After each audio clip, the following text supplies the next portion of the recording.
Imagine waking up 10,000 years ago. There are no digital chimes, no hum of morning traffic, and no reassuring streetlights filtering through your window. Instead, you wake to the bone-chilling, guttural roar of an unidentified creature echoing through a dense, primeval forest that stretches unbroken for thousands of miles. There are no concrete walls to protect you, no grocery stores to guarantee your next meal, and absolutely no authorities to call when the shadows begin to move. You are surrounded by an untamed, indifferent wilderness, where the line between apex predator and prey shifts rapidly with the setting sun. This is the exact precipice of the year 10,000 BC. This is not just another random date on a historical timeline. This is the most critical, transformative crossroads in the biological and psychological history of our planet. Welcome to the exploration. Today we are traveling back to the dawn of the Holocene epoch. This was the exact moment humanity shed the last vestiges of its purely wild nature to plant the terrifying, blood-soaked seeds of civilization. We will uncover how our ancestors survived the death of the prehistoric monsters, the psychological shift that changed human nature forever, and the brutal reality of ancient survival.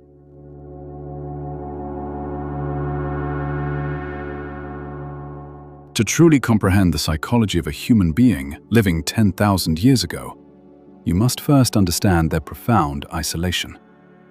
For hundreds of thousands of years, our specific lineage, Homo sapiens, was not the only intelligent hominin walking the earth. We shared this vast, terrifying globe with a multitude of human cousins.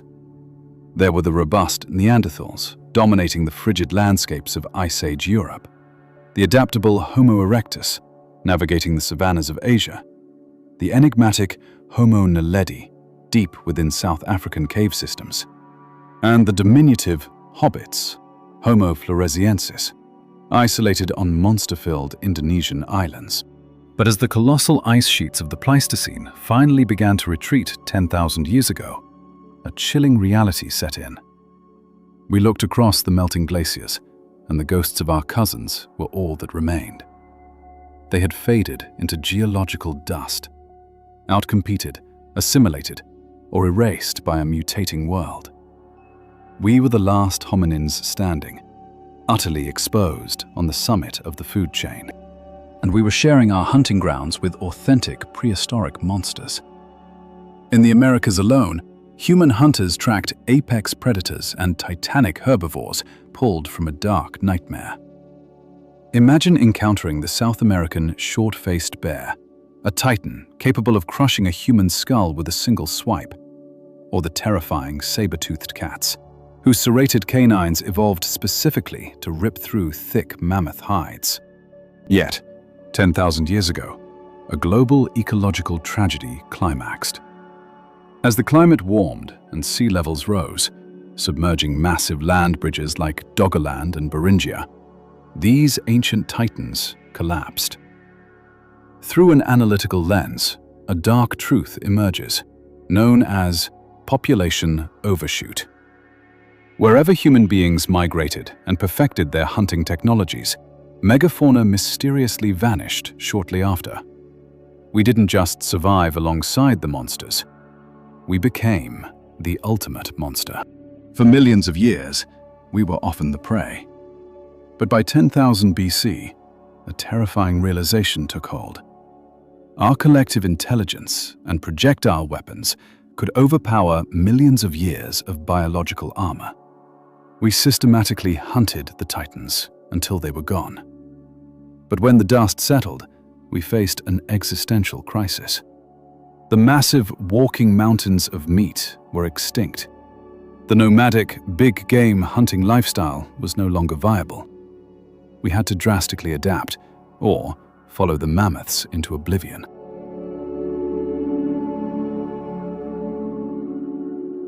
The greatest revolution in human history wasn't the invention of the wheel or the creation of the written word. It was a profoundly radical, almost unnatural psychological decision made roughly 10,000 years ago. The decision to stop walking. For 95% of our history, humans were perpetual nomads. To move was to be completely free.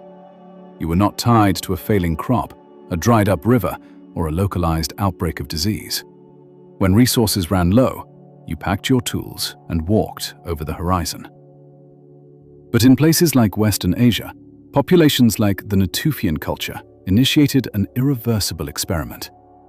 Because wild cereals like wheat and barley grew in dense, predictable abundance in the warming climate, they realized they didn't have to chase food anymore.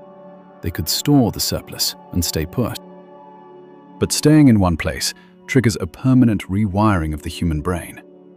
The moment you build a permanent shelter and store grain in a stone silo, you birth a concept that never truly existed in the animal kingdom: property. You now have a tangible asset to lose. And when you have something to lose, you invite paranoia and the desperate need to defend it at all costs.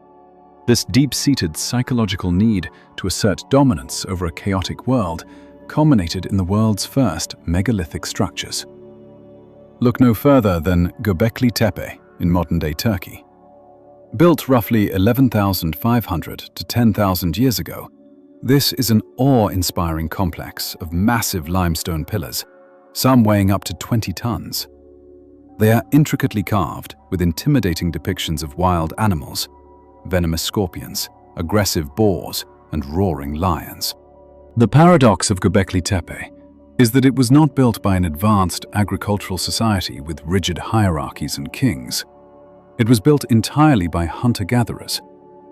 Why would foragers spend decades of back-breaking labor to carve giant stone circles?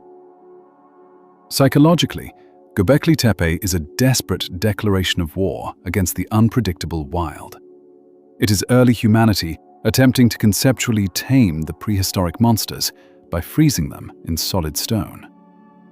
It is the birth of organized monument building, driven by the need to impose human order on a terrifying universe. Similarly, around this time, the settlement of Jericho erected a massive 12-foot stone wall with a towering lookout. Given the birth of stored wealth, this was likely built to defend against human enemies. The conceptual line had been firmly drawn. This safety belongs to us, and we will kill you to protect it. Agriculture was born, bringing its dark twin, territorial warfare.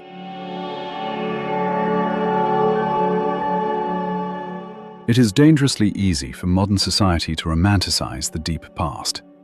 We harbor the comforting myth of the noble savage, the idea that before civilization, humans lived in perfect, peaceful harmony with Mother Nature, sharing resources equally around communal fires. But the soil of the earth tells a violently blood-soaked story. Around 10,000 years ago, as the human population expanded to exclusively exploit new, localized resources, friction between neighboring bands ignited into unspeakable violence. To understand this unfiltered reality, we must look at a harrowing archaeological discovery on the shores of Lake Turkana in Kenya, at a site known as Nataruk. 10 millennia ago, this was a lush, coveted lagoon. A small band of hunter-gatherers, consisting of men, women, and children, lived there, likely believing they were safe. Suddenly, tranquility was shattered. They were ambushed by a rival group, armed with heavy wooden clubs and arrows tipped with razor-sharp obsidian. The archaeological evidence left behind is the anatomical blueprint of a targeted, merciless massacre. 27 individual skeletons were excavated. Their skulls were caved in by blunt force trauma. Their neck bones bore the deep gouges of close-range blade weapons. Obsidian projectile points were lodged deep within their skeletal structures. The most chilling detail involves two specific victims. They showed no skeletal trauma, but their hands and feet were positioned unnaturally, strongly indicating they had been tightly bound. One of these bound victims was a young, heavily pregnant woman. The evidence suggests they were tied up, immobilized, and thrown into the lagoon to drown. Nataruk entirely shatters the illusion of prehistoric innocence. It proves definitively that organized lethal violence, the targeted eradication of another human group, including pregnant women and children, is not a byproduct of modern capitalism or statehood. The capacity for profound cruelty was already hardwired into our species while we were still wearing animal skins and chipping stones. Humans weren't just killing each other 10,000 years ago. They were dying brutal, agonizing deaths at the hands of their unforgiving environment. Consider the famous La Brea tar pits in California. Among the millions of bones of extinct Ice Age beasts pulled from the bubbling asphalt, researchers found the remains of exactly one human being, a young woman who lived roughly 10,250 years ago. She was between 18 and 25 years old. The heavy wear on her teeth indicates a hard lifetime of chewing tough, stone-ground foods like acorns. But her skull tells a tragic final story. It bears a massive, unhealed fracture. She did not accidentally slip into the tar pits while foraging. She was struck violently in the head, murdered, and carelessly disposed of in the black sludge, sinking slowly alongside the decaying corpses of direwolves and saber-toothed cats. Or consider Kennewick Man, whose roughly 9,000-year-old remains were found in Washington state. He lived to be around 40 years old, an elder for the era, but his bones are a topographic map of relentless physical trauma. He had broken ribs that healed poorly, a fractured arm, and most notably, a jagged stone spear point permanently embedded deep inside his hip bone. He survived the attack, but lived with that stone locked inside his pelvis for years. Every single step he took across the rugged Pacific Northwest was a testament to human endurance and the painful reality of ancient survival. These are not dry historical footnotes in an academic textbook. These are the visceral stories of our direct ancestors. They didn't have antibiotics to cure infections, emergency rooms to set broken bones, or police forces to protect them in the dark. Every single day was a calculated, high-stakes gamble against starvation, apex predators, microscopic pathogens, and the territorial warfare of their own kind.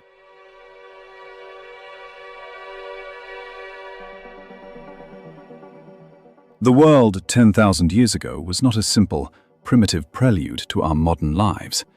It was a brutal crucible of fire, ice, and blood that forged the very essence of what it means to be a human being today. As the glaciers receded and the prehistoric monsters drew their final breaths, humanity stood at the ultimate evolutionary crossroads. We could have remained static, slowly dwindling into extinction as the giant beasts we relied upon vanished from the earth. Instead, we exhibited a terrifying, awe-inspiring brilliance. We manipulated the genetics of wild grasses to invent agriculture. We bent the will of wild wolves, turning competitors into companions. We carved mountain-sized rocks into monuments to assert dominance over the chaotic wild. We conquered every environment on this planet, from freezing tundras to sweltering rainforests. But the ultimate lesson of 10,000 years ago is one of profound, inescapable duality.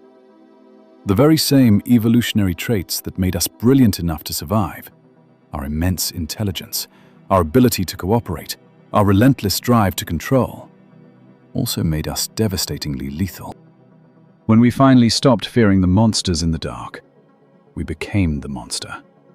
Our intelligence gave us the unprecedented power to tame the wilderness, but it did not grant us the inherent wisdom to tame ourselves. Today, we possess 1,000,000 times the power of our prehistoric ancestors. The great unanswered question remains: will we use this immense power to nurture and protect the fragile world we inherited? Or will we act like the ultimate apex predator, consuming everything in our path?